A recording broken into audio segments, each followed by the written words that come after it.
UP के अमरोहा से हसनपुर के कनेटा रोड स्थित सालाना तबलीगी इज्तिमा में उलेमाओं के दीन के रास्ते पर चलकर जिंदगी गुजारने और बुराइयों को त्यागने का आह्वान किया गया।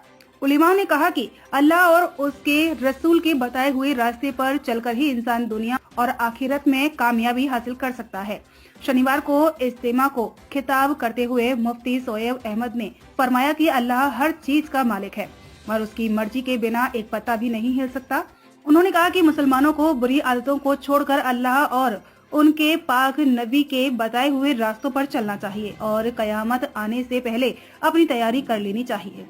वहीं मुफ्ती अजमल मुरादाबादी ने फरमाया कि अल्लाह ने अपनी किताब कुरान के जरिए बंदों तक अपना पैगाम पहुंचाया है।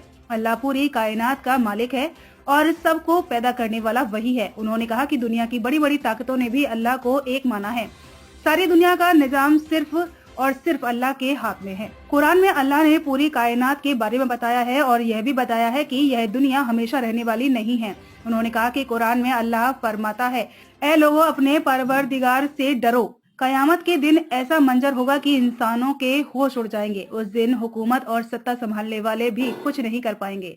अल्लाह कयामत के दिन पूछेगा, बताओ आज बादशाह कौन है।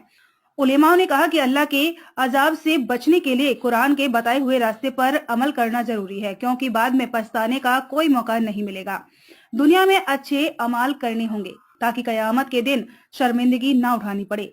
मुफ्ती मोहम्मद शोएब अख्तर ने बताया कि इज्तिमा में बगैर दहेज के निकाह भी कराए जाते हैं। इज्तिमा भाईचारे का संदेश देता है और एक दूसरे को प्यार मोहब्बत का पैगाम देता है।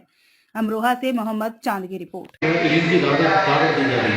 हाँ, ये 2 रोज़ा इज्तिमा है। इसके अंदर लोग इलाकों से आते हैं और सिर्फ हमारी तहसील हसनपुर का है। इसके अंदर ये है कि आपस में भाईचारा हो, किस तरीके से हमारा मुल्क तरक्की करे, मुल्क के अंदर अमन व अमान हो, तो सभी लोगों के लिए दुआएं की जाती हैं। लोग अपनी आस्था लेकर के आते हैं और उनको बताया जाता है भी गलत रास्ते पर चलना है, शराब छोड़नी है, ज़िनाकारी से रोकना है और किस तरीके से समाज के अंदर रहना है, बुराइयों को दूर करना है।